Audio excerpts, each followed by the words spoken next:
shared. Yeah. Okay. So we are on record now. All pleasantries shared. I'm going to share this on your site. I want it to be on record again that I'm not too pleased with participation. I want to understand that it's a distance education course, but for the class size we have and the numbers that are able to attend the live session, it is a misfit. Insofar as students are able to make up, I wouldn't have had a problem, but I'm grading your eyes. And I just want to caution that students, if you have any links with your colleagues, you keep prompting them that it is in their own interest to make it, even if not all the time. At least this is the I think this is the last but one or two whatever 2 sessions left, and then we'll be done. So it is in their interest to try and make it the live sessions. Okay, let me take your questions or queries if you have any quickly. Then we can go to unit 9. I already sent you recordings on that unit, which you will add to your textbook, and then the slides that are there, sessions that are there to prepare you to respond to critical thinking questions in your final exam. Final exam, like we continue to reiterate, would be on units 6, 7, 9, and 10. Unit 6, 7, 9, and 10. That is where your final exam questions will come from. You will do all. Okay, you let me not commit myself to anything yet. But you know what the format has been in the past. We are going to try to maintain that. It is in your interest to want to work on your own. I keep telling students that, and I believe that you will do that. So let me take your questions if you have any quickly, please. Currently, I see Jessica Aqua. Please, the IDs don't help us because of your privacy. We don't like it when you project your ID. So if you can put your full name, that's better. Jessica Aqua, I see Fianan and Alantete Isaac. Lennox is always present. I have said that in the past. When I say he's always present, you know, some people just log in for some classes. They'll just log in and go. But no, these ones are they are on and they participate. I see Emmanuel Ampon, I see Angela Tete, Florence Danso, Leonard Sodonko is here, and then Joseph Mensah was very active last week. Opare Kwache, Nicholas, I see you. Let's see who else. Okay, then Randy Asham. Okay. Elizabeth Sante, yeah, Angela Tete, I mentioned you. Excuse me, I mentioned you earlier, and Jessica. Okay, so let me take your questions if you have any, please, very quickly. We have 2 main topics to finish up. We have the causal reasoning, unit 9, cause and effect reasoning. As a critical thinker, we want you to be equipped with the skill of examining, analyzing, critiquing, assessing how people are reasoning causally when they are associating causes to things, or they are diagnosing, things, and they associate the cause of something to. So what caused the COVID-19 infection that the person had? What caused the failed marriage? These are on slides that I have sent to you in your course, on your course site, course resources. You should have it. I'm going to project it too for our discussion, but you will have those at your Sakai. You just have to go to the Sakai tools. Those who do not know how to perhaps navigate their way on Sakai, just go to the tools. When I say the tools, go first to this course site, UGRC 150, 30. 30 because this semester we don't have many groups, so we are just using the course site itself. When you go to the course site, UGRC 150, that you see at Sakai, then you select the tools. If you're using your phone, you see tools. If you're using a laptop, it opens by itself for you to see them at the left side. Then you scan through it and find the resource. The word is resource. It is the tool that has your resources. So you go into that and it should give you all slides that we have given you in the course. For the links to the recorded sessions that I decided to add to your slides to make your life a bit more easy. The recordings, you will see them as part of the announcements because I copied them to your mail. So you should go to the announcement too and scan through all the announcements one after the other. You see them labeled, lecture 1 link, lecture 2, a recording to lecture 2, maybe a recording to lecture 6. You can find them. Those that are on the academic channel will have them all already in there. Those are my academic channel. Okay, so we are good to go. I have my unit 9 recording, but let me mop up first. How did I go? Quickly, please. Let's cooperate so that we move faster. It's a weekend so that you can rest and I can also rest. Let's make use of the time. We are on record and there isn't much substantively so far. Okay, so how did the IA go? Have you all submitted, please? Yes, madam. All right. Yes, madam. Any questions on the IA? Let me deal with those quickly.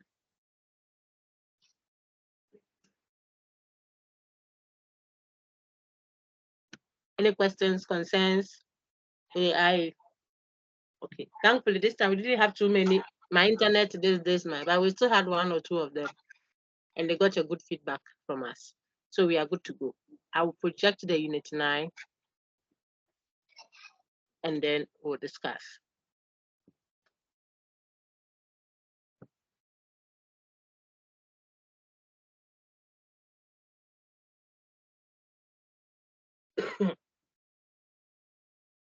All right. So you'll find my details here if you haven't given a thought of it. That is it. That's my name. Someone called me Dr. Joyce yesterday. I told the person, I beg you, I'm not called Joyce. I have a name. Mislabeling a dangerous crime. Okay, so that's my name. I'm called Nancy Miles Jimmy. We are discussing Unit 9 of our textbook, the required textbook, which is a University of Ghana required course. It's a UGRC. Which one is that? The one that is coded 150, 150. What is the title? Is a critical thinking and practical reasoning course. You have these details here to guide you. I have an email that addresses all concerns of UGRC 150. You help yourself if you include the campus. I always tell students, just put it there, D. If you're a special student, just put the special student. It helps you to get your query, addressed directly, quickly.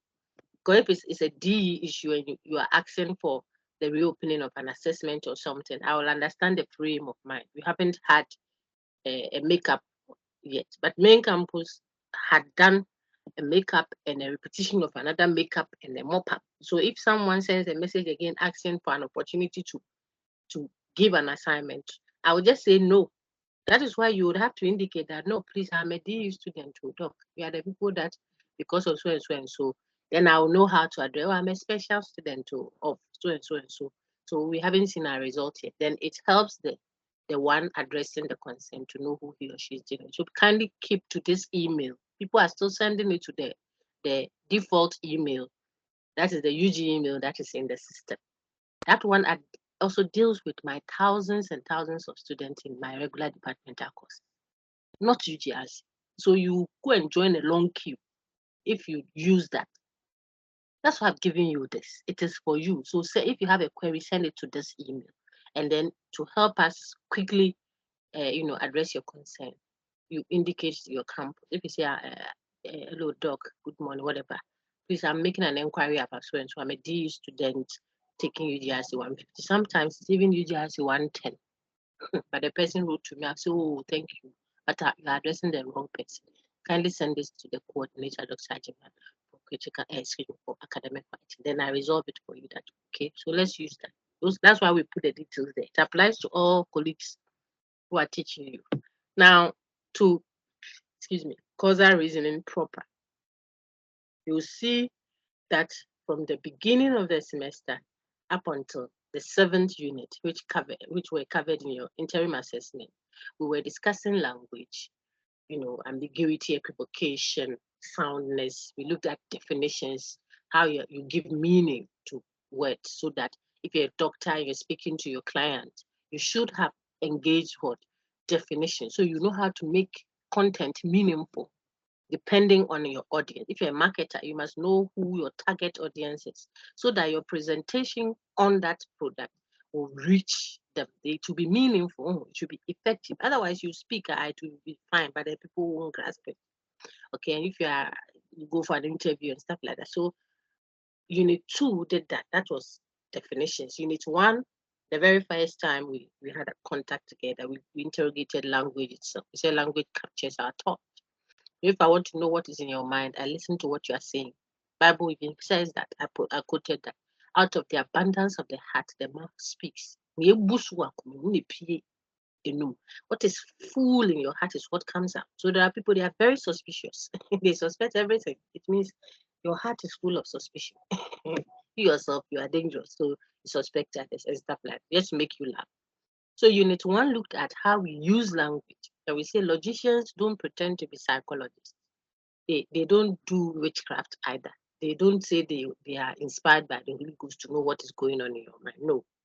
The logician, the critical thinker, looks at what was said to diagnose what the intention was. So if you don't want us to use what you said to brand you in terms of what is in your mind, then don't say what you don't mean. You see, say what you mean and mean what you say. That was the beginning of our interaction as critical thinkers, working to know how to reason practically. So we are thinking critically so that the thoughts will help us reason about everyday lives, everyday practical issues. Okay, that's what the course is about. And that's why everyone looking for a degree in the university is supposed to do it. So topic 1 showed us how to interpret expressions. Sometimes when I speak, it seeks to know what is in my mind. In other words, when I speak, I am trying to ask you to give me information. Then we know what the label is, interrogative. Then at other times, I tell you rather. When I speak, it is to rather inform you, not to seek information from you, but to rather give you information. We said that is called declarative. And then we saw sometimes when we speak, I'm not seeking information, I'm not giving information, I'm telling you to act. Get up, stand up, remove your cap, give me the phone. These are all instructive, imperative commands. Sometimes they are softer. Could you keep quiet? I want to hear the president. It's soft, but I'm still telling you to do. Just I'm being respectful or polite, or I'm using an imperative tone. So all those ones happened in Unit 1 when we're trying to interrogate the language, and it trailed on to the declarative, the types of declarative value judgment, definitions, factual statement. You can revise them because your eye was on those. Okay. Then we built on that to definitions. We took just definitions in Unit 2. I showed you why we do definitions. It's very important. People don't know. If you want to be a good public speaker, you must have what? A training, a discussion, a thought, an exposition like we've done on definitions. You want to be a very effective evangelist. You have to know how to be meaningful to people. I don't know if it was this class or some other class that I told students that I heard somewhere that an evangelist was trying to show people, deliver God's word and all that, encourage them to come to the next day's program. He had finished the first day, I think 3 days or something program. And so he wants to encourage them to come. He says, look, all this struggle we are going through, that we are always eating Gary left, right, center. One day, as you come and you wait upon the Lord will elevate you and you will not be eating Gary again. And he was addressing, I think it was this class. If it wasn't this class, then it's fine. You are hearing it now. He was addressing our fine Nigerian friends who consider Gary, I mean, a bar. You won't even get a bar and a goosey stew with, this thing, the local fish inside proper. We don't know how to do it proper. That particular one. And it is a delicacy for the rich, not just the way we speak about it here, but the person was not conscious of who his audience is. And this is church. But the people were, what's the language, were very angry. And the next day, they didn't come. Holy Ghost guy couldn't convince them to come for the program. Your audience matters. What I can say when I'm engaging, say, super church, children's service, I may not be able to say same excuse me, the other way around. What I can say when I'm engaging adults, an adult class, I can feel free to express myself about intimate matters of the bedroom and stuff like that. I won't be able to, not because the children can't hear it, but it's because of the audience. So meanings are very important definitions. You can market your product very well when you understand how to make your definiendum relevant to your audience. Okay, so we learned that. Then we moved on to ambiguity. Sometimes when we are speaking, how we confuse the different connotations of one word in the same context. That's equivocation, which makes it difficult for the person listening to us to know exactly what we mean. If I say, what's the example? I want one of the examples that I've given in the past without giving away an IE question. Okay, so sometimes when you speak, when we say free techie, yeah, free techie. This is in your slide. So free techie. Am I saying free the nation techie? In other words, set it free, or I'm saying there's free techie meat in the fridge that I'm giving away because today is my birthday, or I'm saying set the techie, the animal techie in the hen coop over there, free, set it free. You see, so when I say free techie, it can have several meanings. As a critical mind, you shouldn't assume that what I said means this particular and go do your journalism with it. So there I go. You see, I've jumped from politics to church, and I'm now at the journalist contest. You heard the person say free techie. You have to ask because that is ambiguous. What the person has said is ambiguous. That's what ambiguity means. It has several meanings. It can mean more than one thing. One expression, more than one meaning.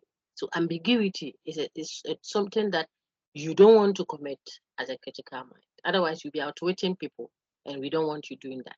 But if you won't commit it, then don't also let others cheat you by the ambiguous expressions. Okay, so we went through that. All those ones went on in Unit 3. We even saw vagueness as well, where you speak so generally, so general to the extent that what you have said is not specifying anything. It's not specific. Okay, it's not specific. Oh, Joseph, your hand has been up for a while. Don't forget your question. I'm trying to help some folks because of what one or two. Yeah, don't forget your question. I'm mopping up to where we are. I got one or two messages requesting for this, so I'm trying to do that for the class. All right. So Unit 3 then did that. Ambiguity, equivocation, vagueness. Open textured terms versus well-defined terms. Now, if you understand ambiguity and equivocation and what have you, then you will know immediately how it is that we identify certain issues about, let me say that way, okay, certain issues about words, certain ways of interpreting words, how we should understand terms, concepts. But sometimes certain concepts have more than one meaning. If I say a sister visited,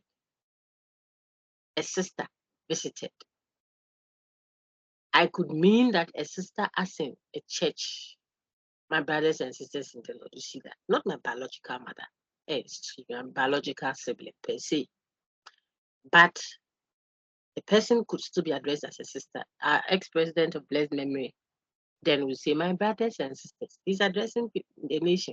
He is a grandfather figure, but he still calls everyone in the nation. What our current president would say, fellow Ghanaians. He would say, my brothers and sisters.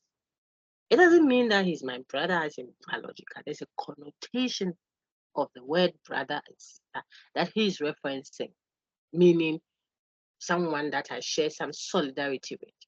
Okay, so we can speak of the word sister in that sense of it. Oh, you know, you are my brother, you are my brother indeed. It's as a greeting, especially for the religious folks. Okay. Then when I say a sister visited, I could also mean my biological sibling, a female one at that, visited. That's another connotation. You saw connotation and denotation in Unit 2, built on to show you open texture terms and what was the other one? Essentially, well, open textured is also called essentially contestable. So open textured terms versus well-defined terms. All of those things are interconnected. It is a build-up from value judgment versus what factual statement. That is what generates those many ways of thinking of them. But that's a build-up. So from unit 1, then it went to unit 2, and here am I in unit 3, showing you the connectedness of those discussions. But a sister visited could also mean a Roman sister, the nun.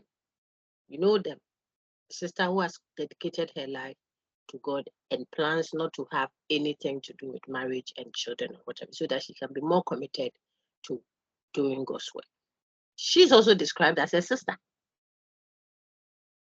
That's the point. So one word could have different meanings.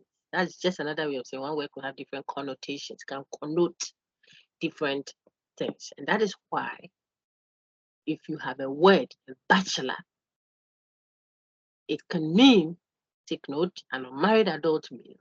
The same word could mean a degree that you earn in the university at first entrance. And people are looking for bachelor's degree. That is not an unmarried man's degree. So you don't want to confuse, there we go, the different meanings of that one word in the same context without prompt. As soon as you do that, you create equivocation. If you got that, then you will see. And because such words can have different connotations, sometimes you are not able, such words are not able to have what? A well-defined meaning, where it clearly outlines what its denotations are. No. So one word bachelor could have different connotations. And for that matter, it will be described as what? An essentially contestable term. That is unit 3. So unit 1 all the way to 3 is what you've done. Unit 4 won't come. It is not an examinable content. If you are looking at the test, you see what I'm saying. So we didn't focus on that. Then unit 5 dealt with what? As a critical mind, we want you to know the various connotations of the word law. Now I can use connotation. It just means meanings. So the various meanings of the word law. First of all, to help you see why you can be ambiguous about how you are using the word law. She's breaking the law. These homosexuals are breaking the law of God. Ghana should not encourage that. After all, our society doesn't embrace such immorality. What I just did encompasses about 4 connotations of the word law. The people, this is how I spoke, the people are breaking God's law, divine code. See. So if someone doesn't believe in God, you have left him out. He can continue. You're saying he should feel free to do it because after all, he doesn't believe in God. So that's the first connotation of the word law used. People are breaking the law of God. It started that. Ghana doesn't endorse that. That's statutory law, the state Ghana. You have moved from that. The code, the divine code to the state. Yeah, he said our society frowns on it. You have moved from the state to what? Cultural or social norms. And then what was the last one that I said? Blah, blah, blah. The point I'm making then is, if you argue this, what you are doing is equivocation left, right, center. We are showing you different ways of thinking about the word law. That's what is happening in Unit 5. When you do that, you will not hit the point. If someone points out that you are being equivocal. Why? Because the codes that apply, say, for example, in churches or mosques are not the same. We are all religious folks, divine, supposedly inspired by God. But whereas someone is standing on the field catabrowing her head off in a language she doesn't understand, and I'm a culprit. You see, someone else is also hitting her forehead or his forehead on the floor, boom, boom, boom, 5 times a day. These are all supposedly divine laws that are inspiring what we are doing. But if the person doesn't do what I do, and I don't do what he does, so divine codes are not like statutory laws. And look at the state codes to how they are. Ghana has its codes that are not the same like Saudi Arabia's or America's.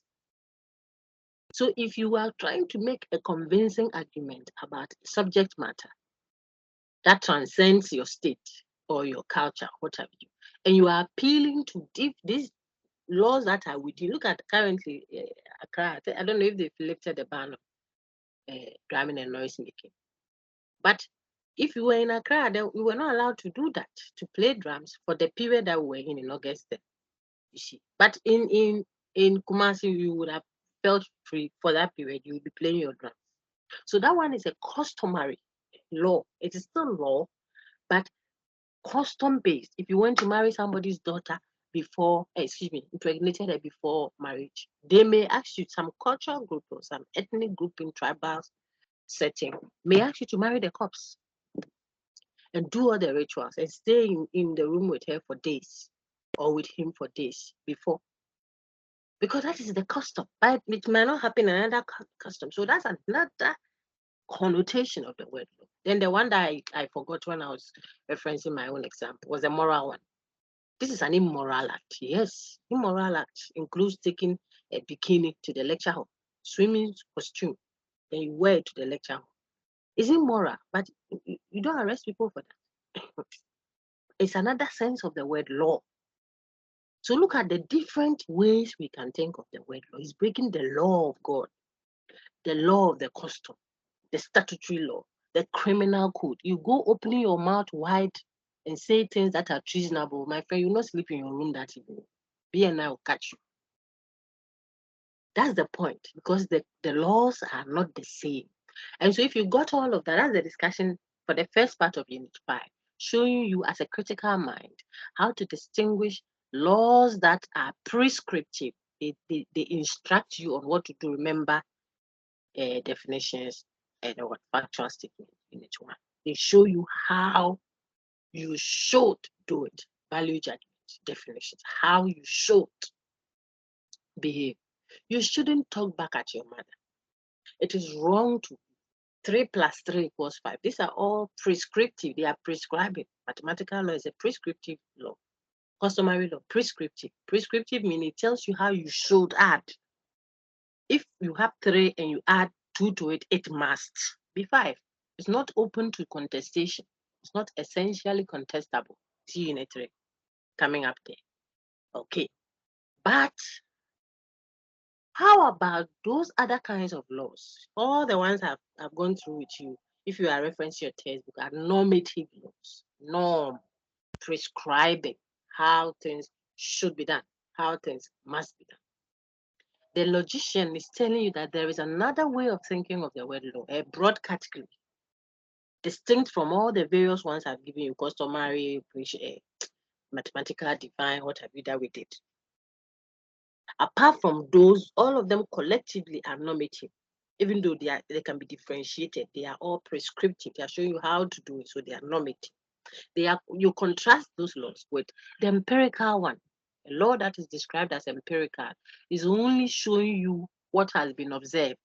It's a description, factual statement, not a prescription, value judgment or definition, which we saw earlier.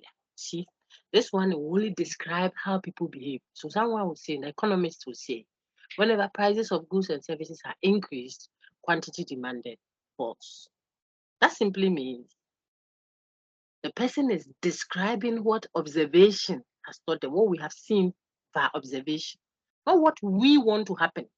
So we are prescribing, no. But what we see happen whenever the clouds gather at the northeastern side of this mountain, it rains heavily in the afternoon. This is a description of it. In other words, it's an observation made by that grandpa farmer. He has seen it, so he can be in the farm and say, look, let's start holding our stuff and going home. He said, oh, grandpa, why? I'm enjoying the fire. He said, no, whenever the clouds gather at this side of the mountain, it rains the next 30 minutes. So we have to start going. You see what grandpa is doing? He's predicting based on what? What he has observed constantly. So that constant observation is what he has used to derive the law. So this law is not the one that has been made, which is saying you must obey, because that cloud could gather and it won't rain. And grandpa will not go and arrest the cloud. That, why is it that you gathered, I don't know, eastern side, it didn't rain? Give me a handcuff, I've arrested cloud. No. Grandpa is only describing what he expects to happen based on what? Past observations. But yesterday must not necessarily be like tomorrow. So I may have observed and seen that whenever women get pregnant in the past, I've seen. Who did I see? Oh, Auntie Adwa. I saw Auntie Adwa. So when she got pregnant, she delivered in 9 months. I also saw Nancy's own. I saw Jessica. I saw Ifya Anna. They all delivered their babies 9 months after pregnancy. That is what I have observed. Take note, it's an empirical law. Therefore, I say that then, if Angela Tete is also pregnant now, I will expect that she too, like the past ladies that I observed, she too will deliver in 9 months. It's a prediction. So you should understand why we think of empirical laws as what? Predictions. They can fail, just like those who bet, brothers who do the betting. You can predict that this match bad, Asimisi will score, and that day, Lala, will swerve you. But you thought that all this while, oh, as for this my player, if he's behind the ball, he scores. This penalty scores. Oh, some people, as soon as they get penalty, they start celebrating because you are so confident that the ball will hit them. But it could fail because it is an empirical observation. It's not like the normative ones. The normative ones cannot fail. And when I say cannot fail, when you disobey it, you'll be forced to conform because we made a law. Not necessarily we as human beings, but it's a prescriptive law. It's describing what, it's prescribing what must be there, not what we are expecting to be there. Okay, so normative laws are prescriptive. What are those laws? The examples I give, there's several of them. They are all normative, just enforced differently. Empirical laws, though, are the ones that can what feel they are scientific, observation based, factual. So scientific laws like whenever you throw a ball up, it will come down. Whenever you hit metal, it will expand. What's the other one? Let's go sociology. Social deviants are a result of broken homes. Religion. You can go all around the cons.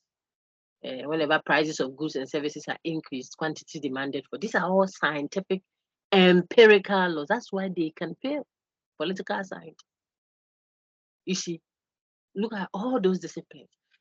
They can fail means it gives you the impetus to keep researching because what you thought you knew, you may observe something else as you keep researching. That will nullify it. That's what we call the counterfactual, the opposite part. You could go and encounter someone who, when you increase the prices of that product, say it's a Rolex watch or something, when the price shot up 100%, that is when he decided that he would buy it to show all the brothers in the area that he be the don. So prices have increased and he will buy more. There can be an exception to the rule. Sometimes when the price of that product has shot up, that is the time that it will be bought even more because the product is a necessary good. I'm not going to buy a teaspoon of fuel into my car. I see that. Just because prices have gone. You can't buy a teaspoon. You will still have to buy a certain quantity. In fact, if you're a bus driver, you may even buy more and stuff like that. So there are always a possibility of exception. When the law we are dealing with is an empirical law, a woman may go in labor and deliver earlier than the 9 months stipulated a time that we all expect women to. And it's as we speak now, we all know that that law that you deliver in 9 months has been nullified. Some too won't come 9 months. The children are still in the tummy. They like their mommy's tummy cushion. They are not coming to this hot world. 10 months or shall home back. So the law that when you get pregnant, you deliver in 9 months is an empirical one. It's just based on what we've seen so far. And what we've seen is what we are talking about. It means tomorrow, if it changes, we will change what we thought we knew. That is the nature of empirical. If you got that, then you have seen half of what Unit 7, which we did together before last week, where we now opened what inductive reasoning. See how I jumped Unit 6 because that place is full of the mathematical, if you like, the deductions. Strict rules of what? Taking conclusions out of the given premises. If the conclusion excuse me, if the premises are true, then it will necessarily require that the conclusion must also be true. All women like money, and Nancy is a woman, then it has to follow that she likes money. We said that this is logically valid by modus ponens. You should revise them. If antecedent, then consequent. Antecedent has happened, so consequent must follow. Your tutor, Peter, took you through that. Now, this is valid, but it is not sound. Why? Because it might follow logically like this, but it is not actually true under the premises that all women like money, and Nancy is a woman, so she likes money. It doesn't follow. How many women have you met? They say all women like money. You are talking about women of all times, all places. I haven't met them all to be able to prove the truth, the actual truth. So this is valid, but not sound. When is an argument sound? It is sound when, first of all, it's valid. Validity means the premises necessarily lead to the conclusion. If the premises are granted to be true, it necessarily takes you to the conclusion that was drawn from it. Then you say it's valid. Okay, there were 4 valid parties.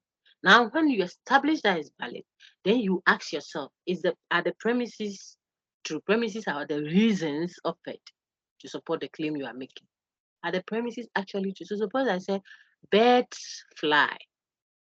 A robin is a bird. Therefore, a robin flies. That will be valid and it will also be sound because it follows the modus ponens valid pattern. And then the premises are also what actually true. A robin is a bird. Okay. A dove is a bird and stuff like that. So if you got that, then you should just refresh your memories on what? The modus ponens, modus tollens, hypothetical syllogism, and disjunctive syllogism, valid patterns. If you know the correct patterns, then you can easily detect an incorrect one. If you know the correct dollar note, then you can tell if you are giving what? A fake dollar. Even sometimes you don't need to touch it. When the person starts counting it, you tell them, I don't have CDs to change. That's all. Because they can tell that what you are bringing is fake. They don't want issues with you. You must know the original valid pattern, deductive pattern, so you can distinguish it from the inductive one. And that is your own homework that you have to do. You will see unit 6 again. You will see unit 7 again. Then the one we are going to do today, the unit 9 and also the unit 10, will come prominently in your final exam with 50 marks. Okay.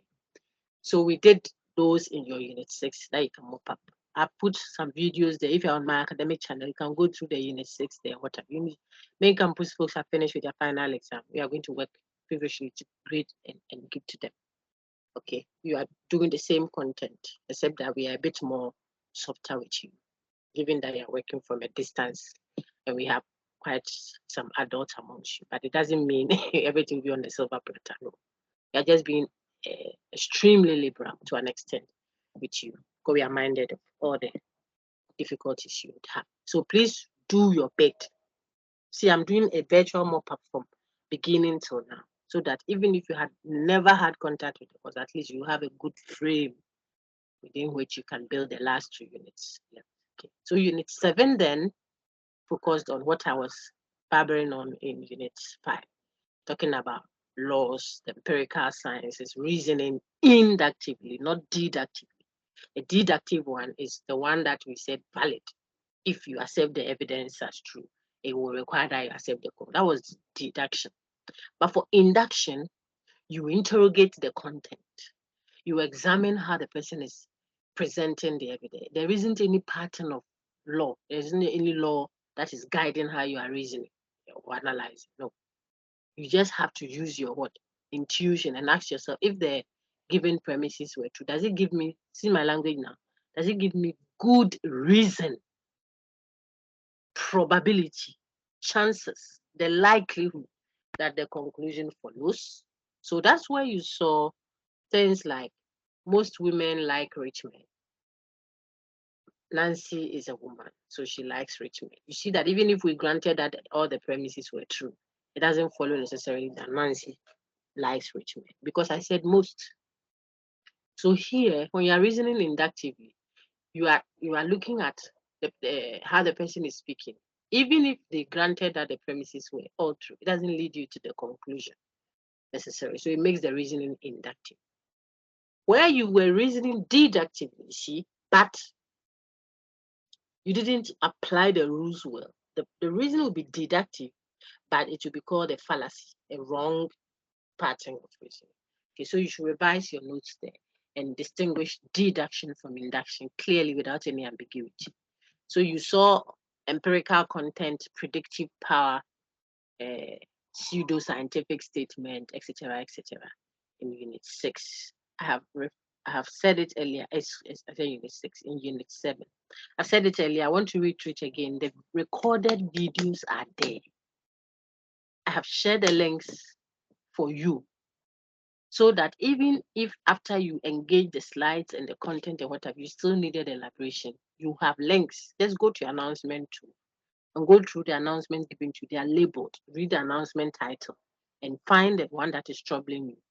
Copy the link, paste into a browser, play back, the chabby that the woman was making.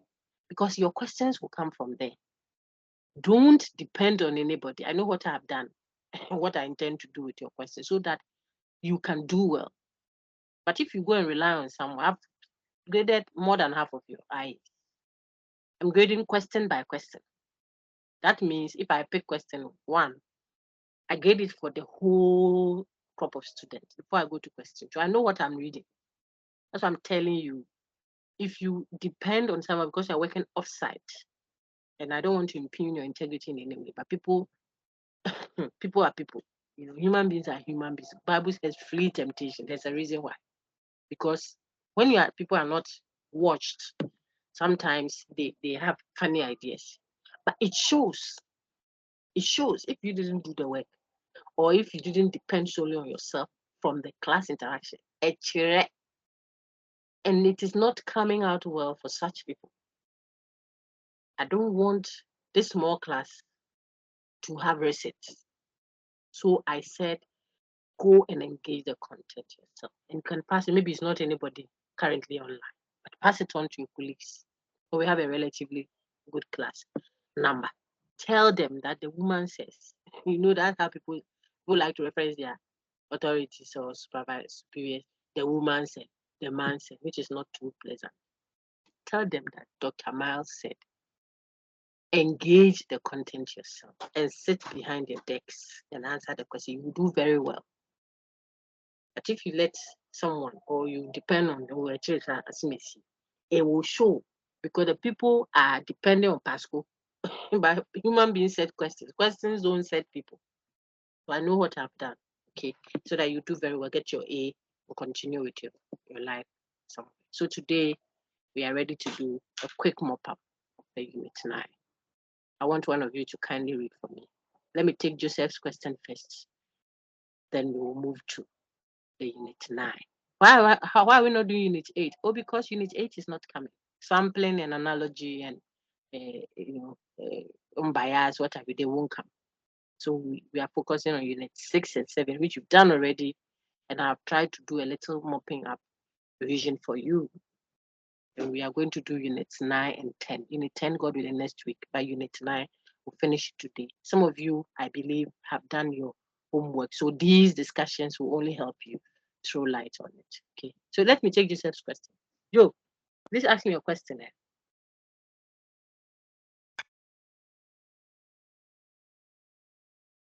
Joseph Mensah, please, are you there? Hello. Please, yes, madam. Good evening. Good evening, sir. Go ahead. Please, I want to be clear with this. The difference between the equivocation and ambiguity. How do you understand it?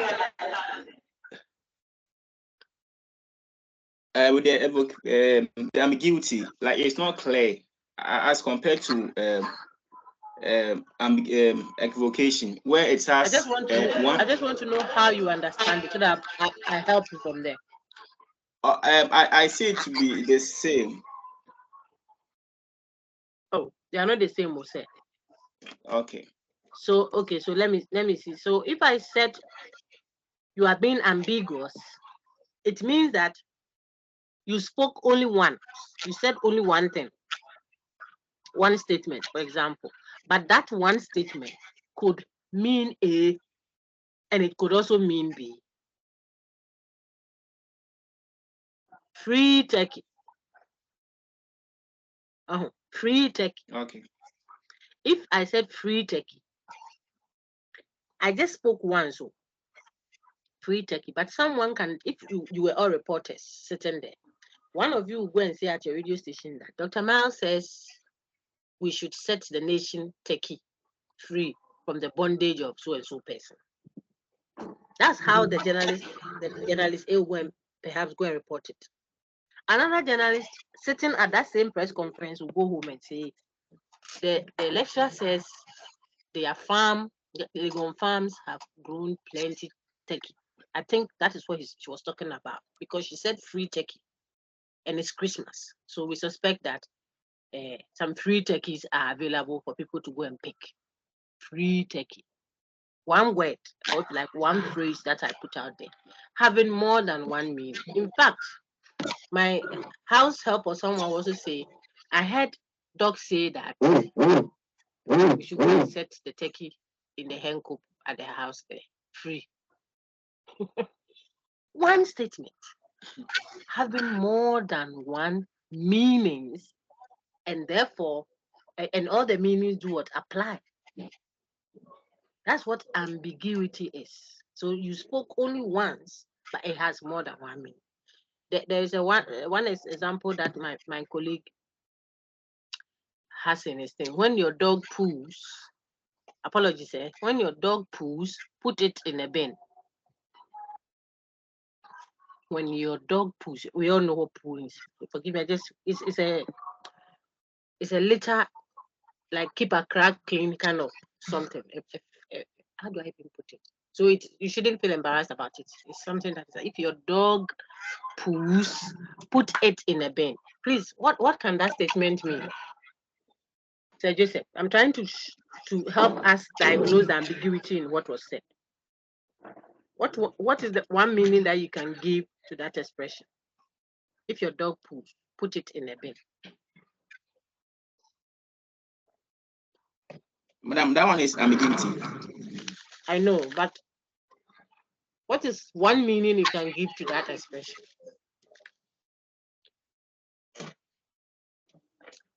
If you say it's ambiguous, you are saying that it could mean A and it could also mean B. So I want to know what are the true meanings you see in the expression I put up. Please, do you understand me? Please, I'm getting you. If I say if your dog poos, put it in a bin, I could be saying if your dog litters if that your dog releases the poo there, take your dog and put it in a bin and cover it. That's one meaning. Or if your dog poos, take the poo and put it in a bin and cover it. That would be the second meaning. Because of how I'm speaking. If your dog poos, put it in a bin. This it, what is it referring to? Is it the dog or the poo?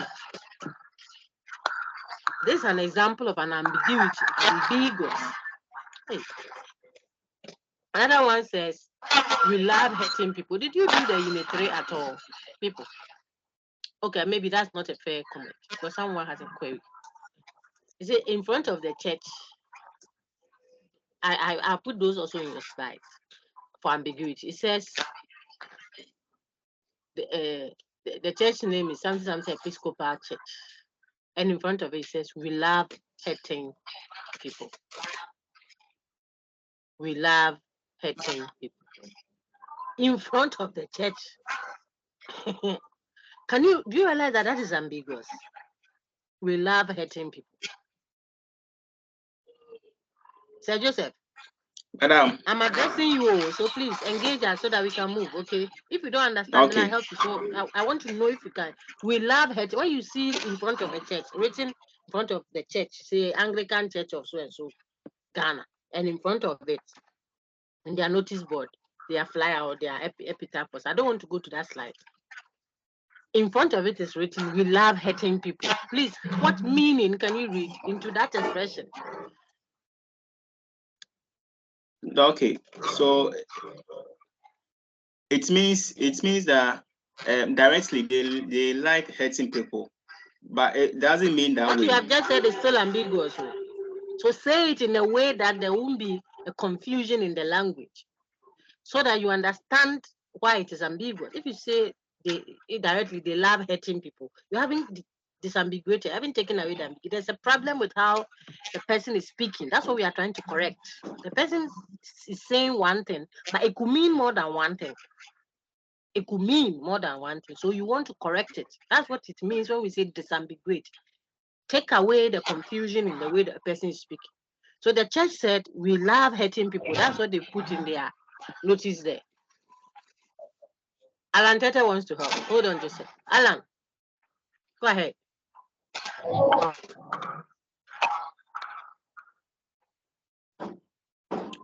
Alan, you are muted. Sorry. The love. Okay.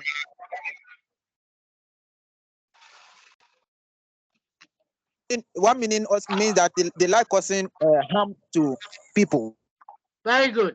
And then there's other meaning also says it's the love people who are hurt. Excellent. Hello, madam. Excellent. I was drinking water. Excellently done. Joseph, did you hear your friend? Please, yes. The problem is the church is expecting that you understand what they mean when they put in front of their own notice board that we love hurting people. But that we love hurting people could mean that we love people, like your friend said. I'm just reiterating what Alan said. Okay, I saw another hand also up, so I suspect that others also knew what to say. See, we love people who have been hurt, like street children whose father didn't take care of them. You know, it's a girl that has been raped, a street child. You know, those kind of. We love people like that. You come, come all you who are heavy laden, and we'll give you rest. Sort of. So they are expressing, they perhaps the intended meaning, because it's in front of a church with the church's name on it. And they are saying we love hurting people. But that expression is ambiguous. It could also mean that same expression which we believe as a church they intended it to mean we love people who have been hurt. So those that have been rejected and they feel so bad in society and they don't even have what to eat and they are orphans and Bishop Penny has come to take all the resources and they are stranded. They are people who are hurting. We love such people, bring them. That's what the church wants to say. But you see that the church didn't say just that, because if you spoke the way you spoke, if the church spoke the way it did, then someone else can read what the second version that Alan added. That we, the church, we love to hurt people. We love to commit that hurt. We love to make other people feel hurt. We love to cause it. That is also part of what you have said can also mean that. That's what ambiguity is. So you are saying one thing, but that one thing could mean A and it could also mean B. Joseph, please, are you coming slowly with ambiguity? Please, I'm okay now. Please, yes, I'm okay. Okay, thank you very much. But for equivocation, it is a repetition. Let me mute you. I think your background is a little noisy. But for equivocation, it is just a repetition of a particular word or phrase. But whenever you use it, you use that particular word or phrase, you change from one of that word's meaning to another of its meaning. Zainab is madly in love with Abu. And mad people must be kept in an institution. Therefore, Zainab must be kept in an institution. That's equivocation. Zainab is madly in love with Abu. Odrabua tetambobo pretty. You know, that thing we say in local language. She's madly in love with Abu doesn't mean she's mad. But the word is mad. Mad. But the meaning of madly in love, being madly in love, doesn't mean being mad in your head where you need medication. This person is confusing the two. because he's repeating the use of the word mad. But whenever he used it, he intended it differently. This is where there's equivocation. Boss, I hope it's clear. I'm looking for a responsible person to be our class rep. Then Under Bright Junior raises his hand and said, Doc, then I think I'm the one.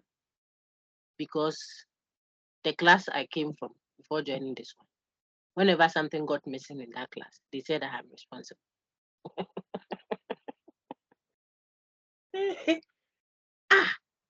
We are looking for a responsible, look at the word, we're looking for a responsible person to be the class rep. You say, oh, then I'm the responsible person you are looking for. Why? You say, oh, because where I came from, whenever something got missing, they said I'm responsible. You see, I'm using the word responsible, but different connotations. Being responsible when something is missing means you cause the things being stolen. Either you stole it yourself or you caused it. I mean, they left it in your care. You didn't oversee it well. To warn I am a area. Responsible in the second sense, that's what it means. The first sense, which says you are looking for a responsible person to take up the task. It's not looking for someone who will sit down for thieves to come and take what we left in his hands away, or someone who will take it himself. So you are confusing the word responsible meaning A with the word responsible meaning B.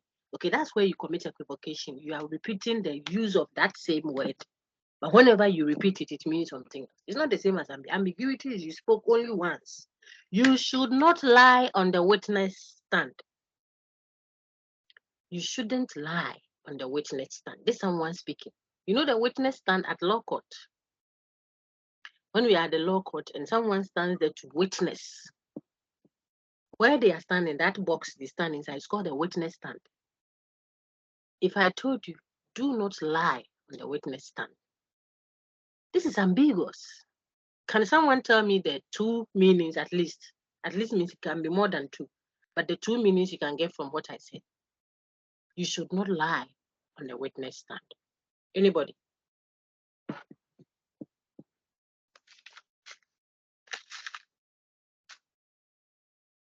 Oh, thank you. Lennox, go ahead.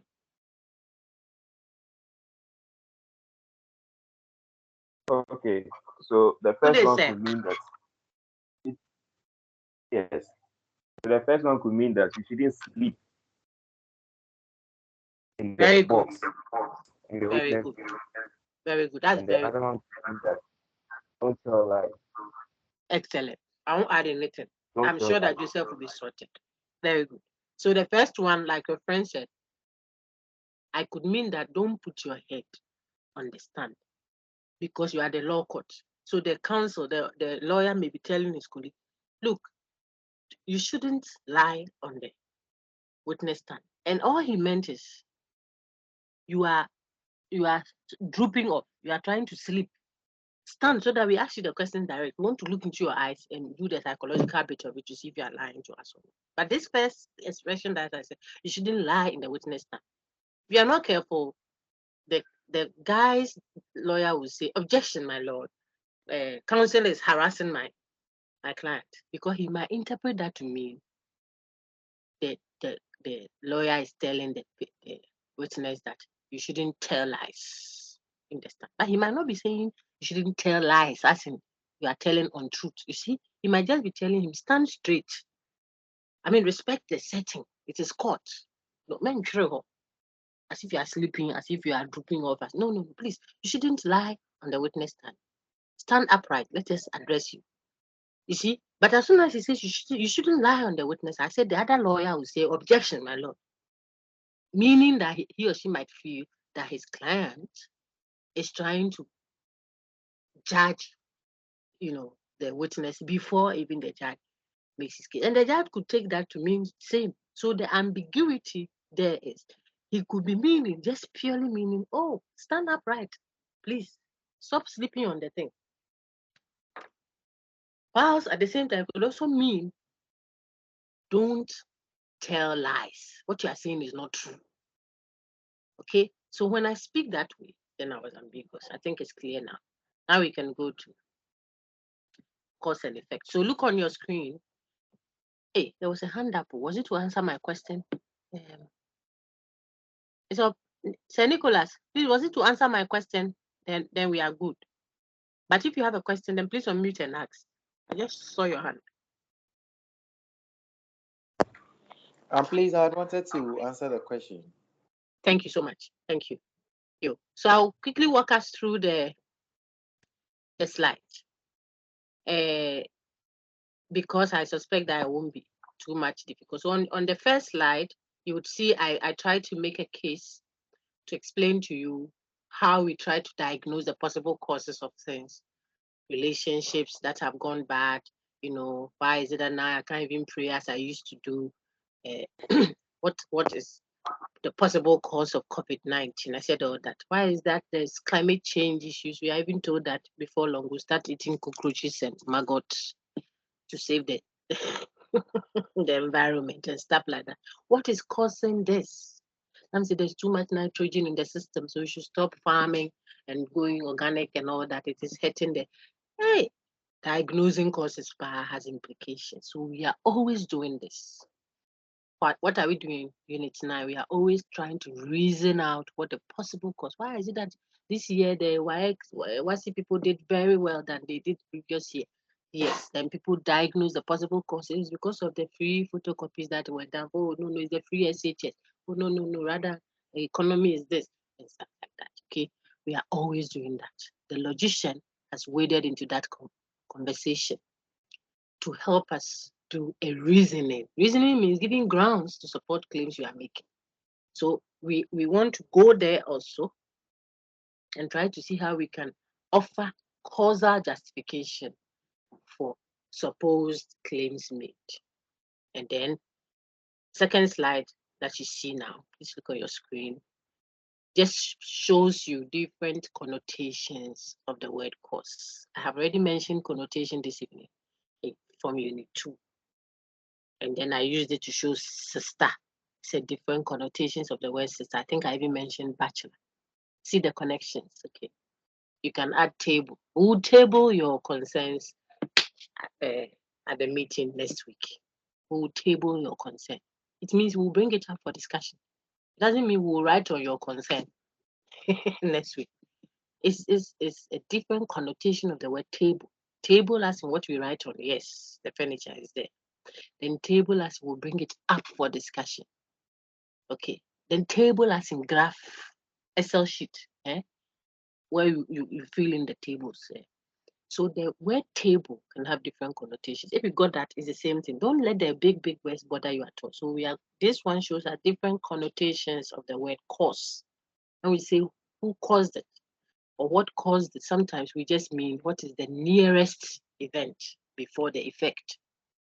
So proximity, proximate, approximately something. It means the nearest thing that happened before another, before the effect. Then we'll call it what? It's cause. So when I say what caused it, we want you to be minded as a critical thinker that it isn't always that when we say what caused the effect, you should think of it as what necessarily brought it about. No. The way we speak and think, sometimes when we say cause, we are looking for the agent. Look on your screen, please. I'll be pointing. The human person who enunciated, what is the expression, who instigated the effect. Maybe someone went to lie about you in the office and then your boss gave you a sack. Or because of that, your application was rejected. You see, so there will be an agent, a human person or an entity with intention, with purposiveness, who caused your sack. Okay, so agental cause could also be there, just like proximate cause, proximity. Then there is the necessary cause as a necessary condition. What must be present for the effect to come? Must be present before the effect. If it is not there, the effect won't come. At the recording is a bit more elaborate. Okay, you get some more examples. But I use the football thing. I said, for you to say you've won a match or you've scored a goal, the ball must hit the net, must enter the pool there of your opponent. If you put it in your own pool too, it will go for your opponent. The ball must enter. It's not the dribbling that scores. As those who are betting, how their heart is pumping, boom, boom. Because you should put the ball in the net. In the middle, what dribbles you are doing dangation.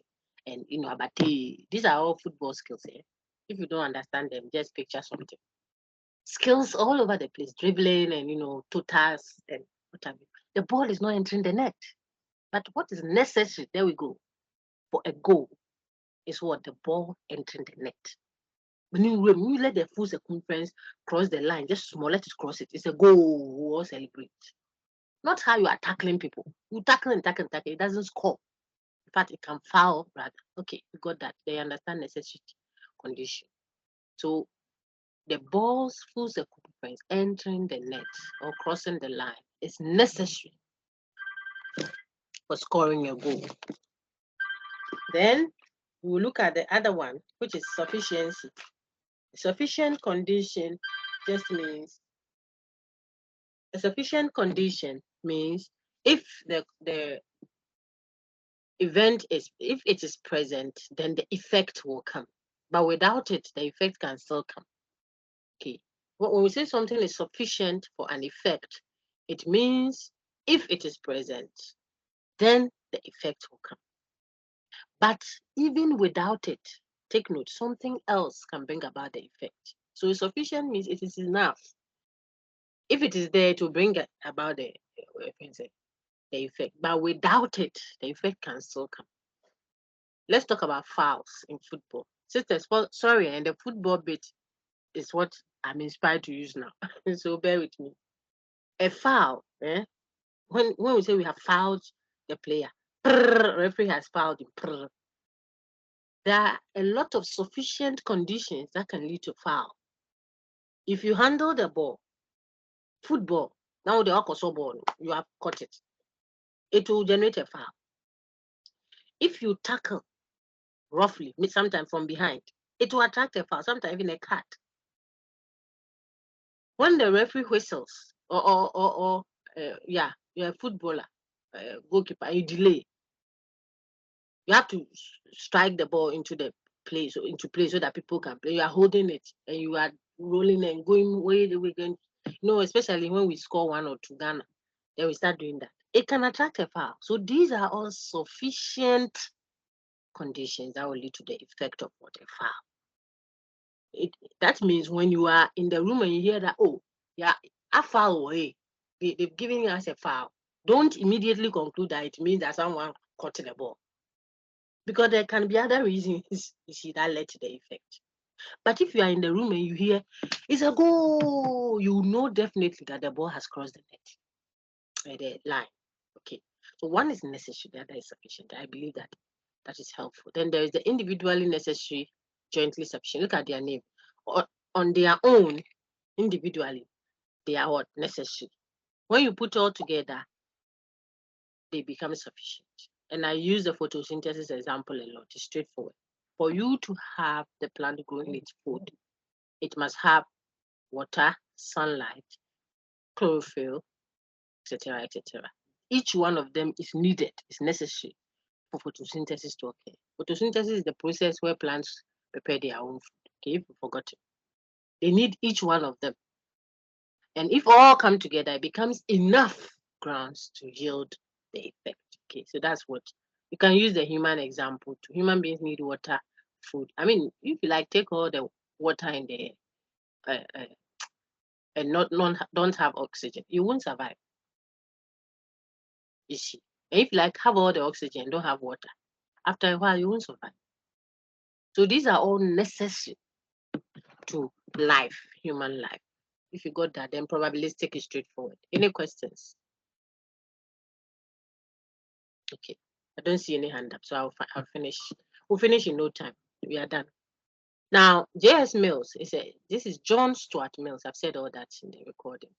Tells us that you can diagnose the possible cause of an effect through 4 methods. Okay, this one is the possible cause. I need you to understand that when we say it's a possible cause, it's just showing you that it is not a necessity, people. It's not. Maybe one of you should read it. Then, if you read it, then I can use that to explain. Anybody wants to read for us, please? Just put up your hand and let me make you read. Sometimes people like it that way. They read it. They hear their colleagues read it. Okay, go ahead, Opare Kwachi, please go ahead. To improve our explanation of the possible cause of an effect, J.S. Mills proposes 4 methods of causal reasoning. These are inductive, not deductive. 1. Method of agreement. That is, if the series of tests, whatever the suspected cause is present, the effect is also present. 2. Method of difference. Yeah. That is, in the series of tests, the effect occurred only where the suspected cause is present. 3. Joint method of agreement and difference. Where you are compare the agreeing set with a differing set, and that still points to the suspected cause. Thank you very much, sir. The third one was where you compare the agreeing set. Okay, so this is the point. J.S. Mills is showing us how to diagnose the possible causes. And I always tell students, it's not something new. It's not reinventing them. It's just codifying something that we already know by intuition. Even those of us who are not, lab inclined. If we all went for a party, so on our screen now, just to show you the method of the methods that he's elaborating on. He's just capturing what we all know already. Suppose your children went to a family party. There's next door. You have 4 children. They all went to the party. They served them. So see my screen now. It might help you picture it in a very simple way. So you don't have to do any too much technical. Okay, I understand the distance, folks. Folks, so look, we have school fees to pay. We have our children are bringing home works home now. We are already saddled with work, some rent matter and all that. So you have to strategically learn. And so if you get what I'm going to do with you in class now, the recording may just do a little more up for you. You should be good with the causal reasoning. Okay. I'm saying that so your 4 children went next door to the house party. They all look on our screen. We are explaining how you diagnose the possible cause of an effect by the method of agreement.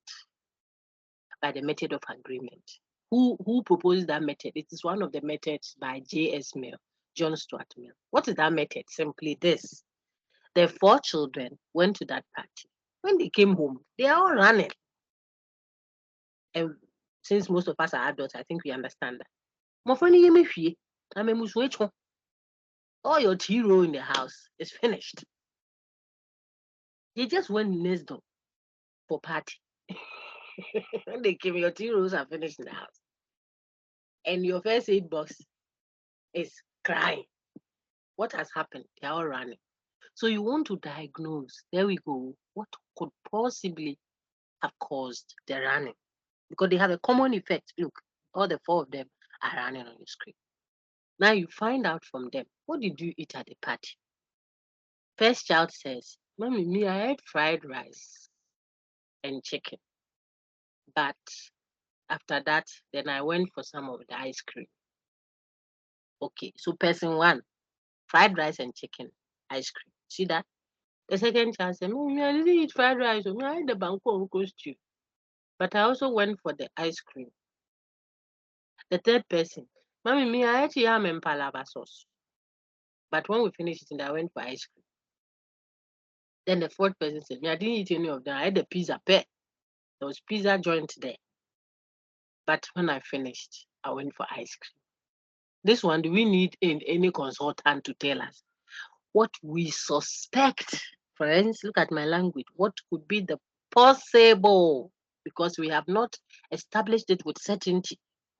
It is still an inductive reasoning. So it is what we will suspect to be what? The possible cause of the running. It will be the ice cream. Why?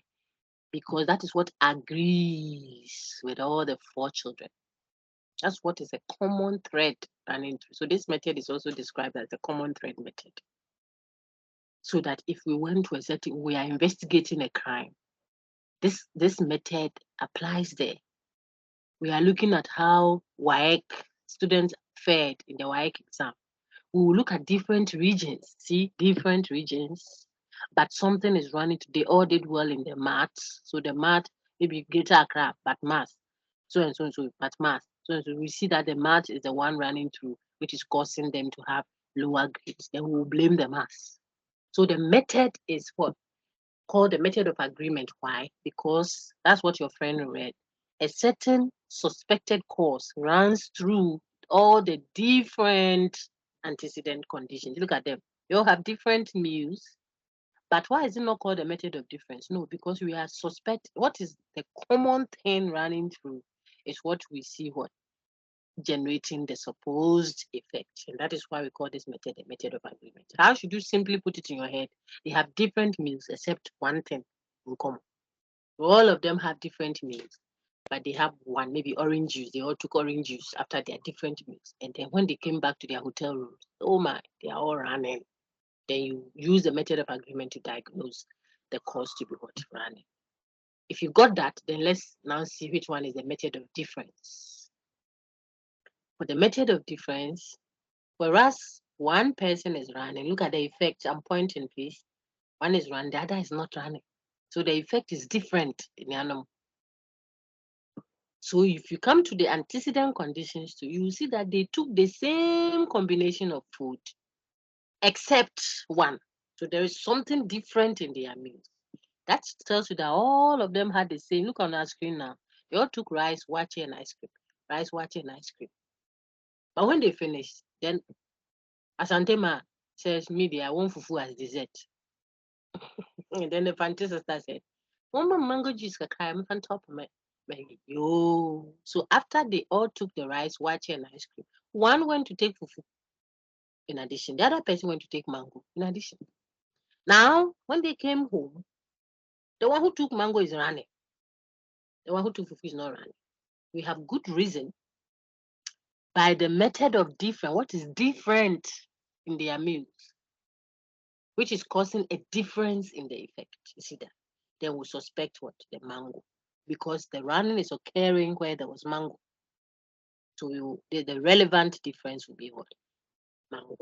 If you get that, and this is what sometimes the lawyers, the lab technicians, or if you like, the physicians do at first call to diagnose what possibly could be causing the stomach ache or the nasal congestion. Someone will just be discharged from hospital. 3 days later, she's back admitted. She can't breathe well. You say, what is happening? What is happening? So you have a suspected cause. Then you go to the joint method of agreement and difference. It's just a straightforward one. You do it as if you were doing the method of difference. Look at it. First, this is the method of difference you see on your screen now. See, it is only one person. Then versus another person. So person 1 and person 2. If you want it to be a joint method of agreement and difference, there we go. Look on your screen. It's not just person 1. It's persons 1 to 10. All of them ate rice, wache, ice cream, plus mango. And all of them ran. They are running. See, so it's a group. Whereas persons 11 to 20, they took rice, wache, ice cream, and fufu, and they did not run. So here too, all within persons 11 to 20, it agrees, no running. Within persons 1 to 10, it agrees, running. So now you can compare these two groups to find that there's a difference. That's why it's a joint method of agreement and difference. It agrees within persons 1 to 10. It agrees within persons 11 to 20. However, it disagrees when you compare those two groups. That's a joint method of agreement and difference. So you do it as you were doing method of difference, except that you let it be a collective of people. That's all. If you got that, then here again we will suspect the mango because that is where the effect is a stronger. If you look at it this one is stronger, a stronger version of what diagnosing the possible cause of the effect. Then the very last one. I told you the gentleman talks of 4 methods. Method of agreement, where they eat different meals, but have one meal in common, and the effect is also common to all of them. That's the method of agreement. Method of difference, they eat the same set of meals, but one particular meal is different, and the effect is also different. And the persons are person 1 and person 2. We're comparing only 2, if you like. Then the third one is the joint method of agreement and difference, where you are not just dealing with what one person versus another person, but you are dealing with a group of people, maybe all those who sat on tables 2, 4, and 7 at the restaurant. All of them ran. And then all those who sat on their opposite tables didn't run. So you want to check who served the water on those tables. That's what the investigator, a smart critical mind, will set up his investigation with to start having some. Maybe the person who served it scooped it from a certain saucepan in the kitchen. So you start checking how it is that all those people got poisoned and these people didn't get. Okay, it's a joint method of agreement and difference. Look, you may do all of that and it might have nothing to do with anything. So it's not a certainty. I've said that earlier. It might just be the change of weather. The people traveled. If you go for camp meeting outside of Accra, Samfara, sometimes when you drink the water there, it will be like some demons have come to the camp meeting. It's just the change of water. Yeah. So there are 1,001 underlying factors that may be overlooked. And you see shortly why we may critique some of our reasoning as what? Fallacious, causal fallacies in just a moment. So method of agreement, method of difference, joint method of agreement and difference. The last one is the one on your screen with the big name, concomitant variation. Accompanying variation. The word variation means to vary, to change. So an accompanying change. So when you change the suspected cause and it leads to a change in the effect, then you have good reason to connect the two and say, any ampala, there's something causally relational to the two. Okay, so back to our example where they are all running, the 4 children that went to the party. Now, from what they tell you by the method of agreement, we all suspect the ice cream that they ate. After eating their various meals, the children went to the ice cream stand and took it. So we suspect the ice cream people. We want to entrench our suspicion. So we go a higher step, 1 step higher in our diagnosis, you see, and say, look, tomorrow they are continuing the party. Maybe they are not even done with the party. You want to risk your children's life. Bring 3 cups of the ice cream. Maybe the children just went for children's cups, small one. We said, now go and collect 3 cups. Let them drink it and let me see if the running will intensify. And then you bring it, let's say, and by evening, they are not visiting the loo once, 2, 3 times. So now they are going there 5, 3 times. They are even running, and they are dehydrating. It gives you good reason to say that, manka, it is the ice cream, but that's a dangerous test. Maybe for allergies, you can use concomitant variation. Okay, so sometimes you take in something, or your roommate has a perfume or something, and you realize that since she started using the new perfume, you get your asthma attacks more consistently than you used to have. So you suspect that it is that perfume that you are reacting to, but you are not an expert. So you tell yourself, okay, maybe she doesn't use it. She uses it in the morning and goes out till the next morning. But you want to see if you are really reacting to it. So you take it and put it on yourself. Or you tell her, you use it this morning, this afternoon, this evening. I want to see if I'll react more, what's the expression? If I was having sneezes once, maybe if you use more of it, I want to see how I react. So I will know if I'm reacting because of the sneeze or something. And then sometimes it turns out that if the person uses more of it, your reaction is even more intense.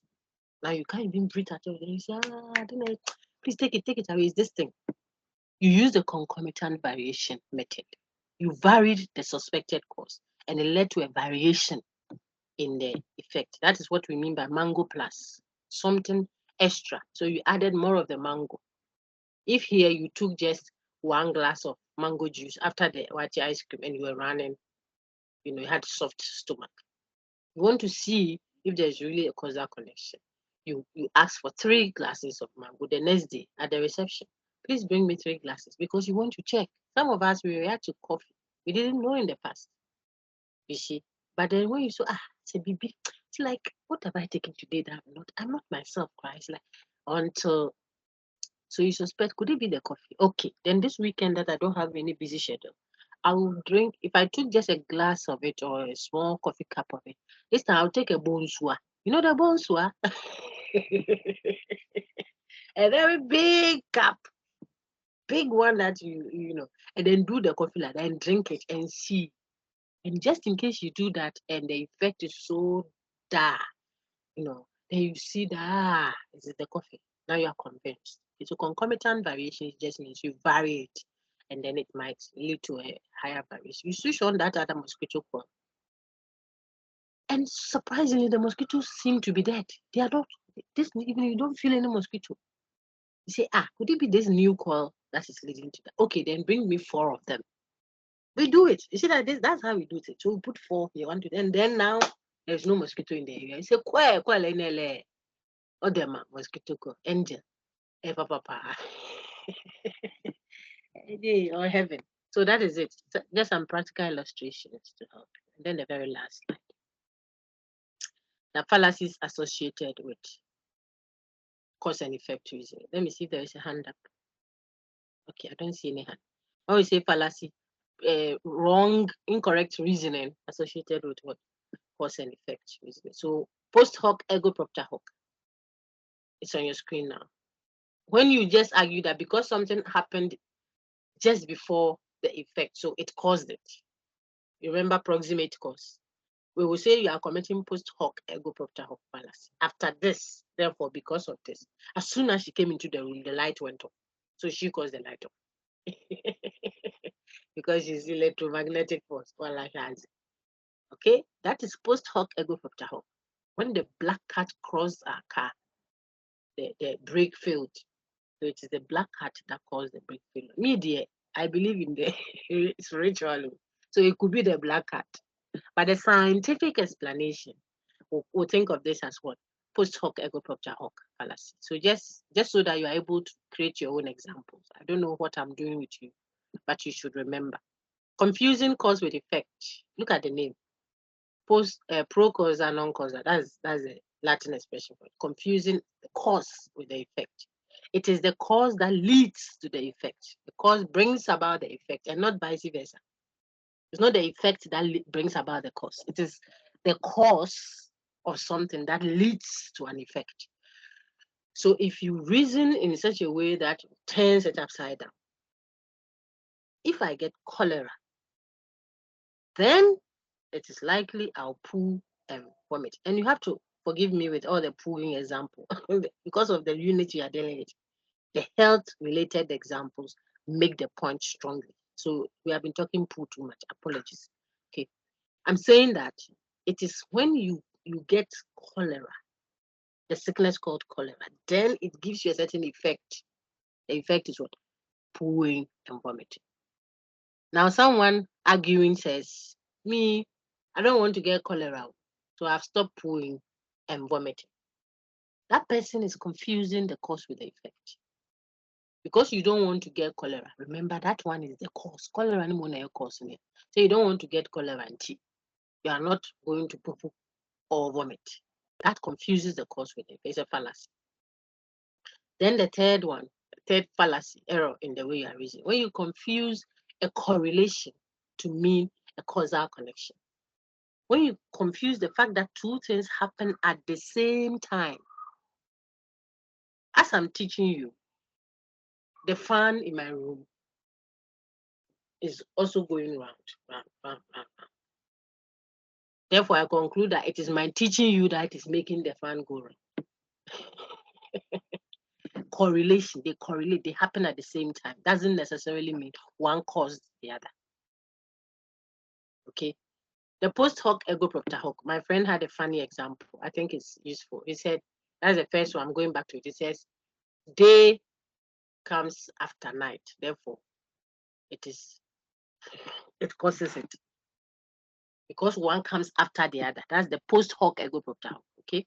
So day comes after night, or day comes before night. Therefore, day causes night. That is post hoc ego propter hoc. But then the correlation one, confusing a correlation for causal connection. That's the third one we are on. The two things happen at the same time. So you presume that one caused the other. Then ignoring a common underlying cause. Here, there is a causal connection, but there may be some underlying factor that you haven't grasped, you haven't included in your diagnosis. Okay. One of my main campus students then for one of the groups gave a nice example. I think was saying that the COVID-19 infection, for example, some people got the infection, or if like the AIDS as an infection, and they didn't die because they didn't have underlying factors. So yes, it is the infection, the COVID-19 infection, COVID infection that led to the person's death. But there were also underlying causes. So that if you got the infection and you're already diabetic and you have a blood pressure issue and your immune system isn't strong, then it will lead to the effect. Okay. Not just getting the infection, because you could get the infection and not die. You have a strong immune system. Some don't even feel that they got the infection, no cold, nothing, because they have a very strong system, body system, and they take care of themselves very well. So the infection gets into the system and disappears. But others to it gets in 3 days, they can't breathe, they are gone. So that you may be ignoring a common underlying cause. If all you are interested in is what you see as what the cause and effect reason, yes, they are causally connected, but there might be factors underneath that you have overlooked. And then the very last one is what? Genetic fallacy, from the word genesis. When you accept or reject because of the thing's origin, the cause of it, the origin, the genesis, where did it come from? That is still causal. You are looking at its antecedent to accept or reject it. We say that that's a genetic fallacy. And you see that in Unit 10 if you study ahead. Okay, so see, these are the examples. All the examples I gave you are here. I noticed that people infected with COVID-19 sneeze and cough a lot. See, confusing cause with effect as an American. If you have the COVID, then you sneeze and cough. So see the person says, so I'm not going to cough or sneeze because I don't want to catch COVID. Wow, it's a confusing of what the cause with the effect. Then confusing correlation for causal connection. Since this semester's lectures began, whenever Dr. Miles is ending her lecture, the clock strikes 1 p.m. She must be very powerful because she moves even the clock. that is confusing and correlated. The fact that the two things happen at the same time. Of course, whenever I'm finishing a lecture, the clock will strike 1 p.m. because of the time I finished. It's not my finishing the lecture that make the clock say grind. No, it's a coincidence. They happen at the same time. One doesn't cause the other. Okay. So that's confusing the correlation for causal connection. Then there is post hoc ego propter hoc. As soon as I spank baby Ella, that's my little girl. As soon as I give her a spank, stop. This thing, I don't know if it was Michael or Ella, but it was one of the children there. Right? Stop it. And then as someone scored the go, we're all celebrating at home. Therefore, I'm going to conclude. Whenever Ghana is playing, Ghana cannot score. I'll get baby Ella and give her what was a spark, and go come. That's funny. That's post hoc ego propter. You say it happened after it, therefore you immediately think there's a cause, it caused it, and so you are going to make it a rule of thumb. Whenever baby Ghana cannot score, we will use baby Ella's bottles as a scoring medicine.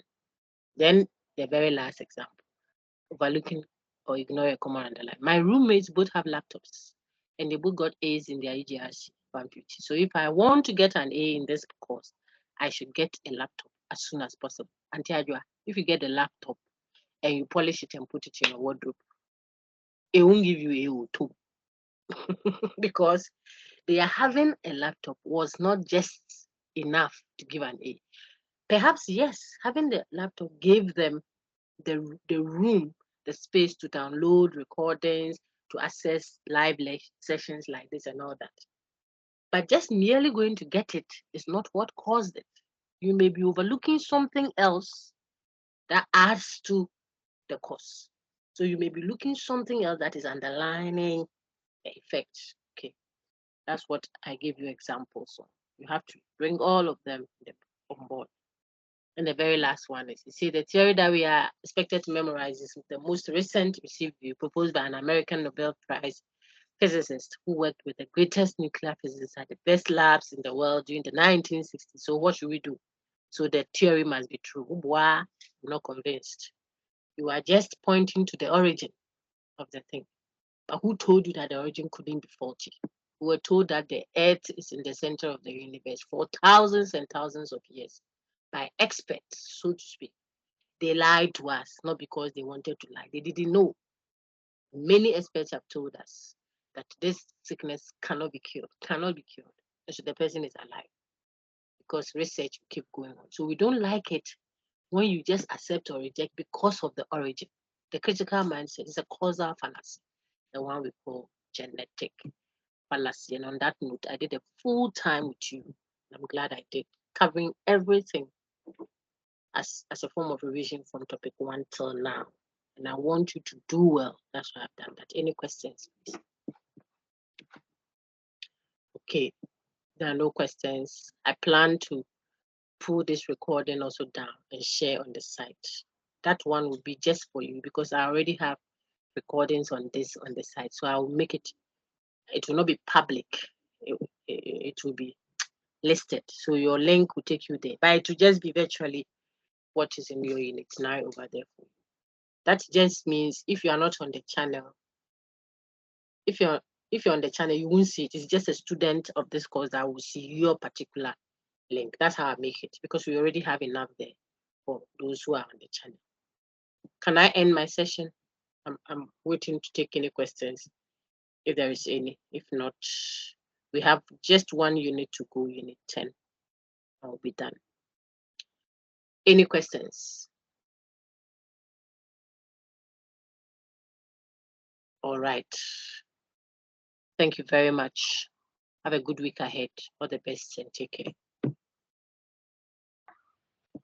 All right. Thank you.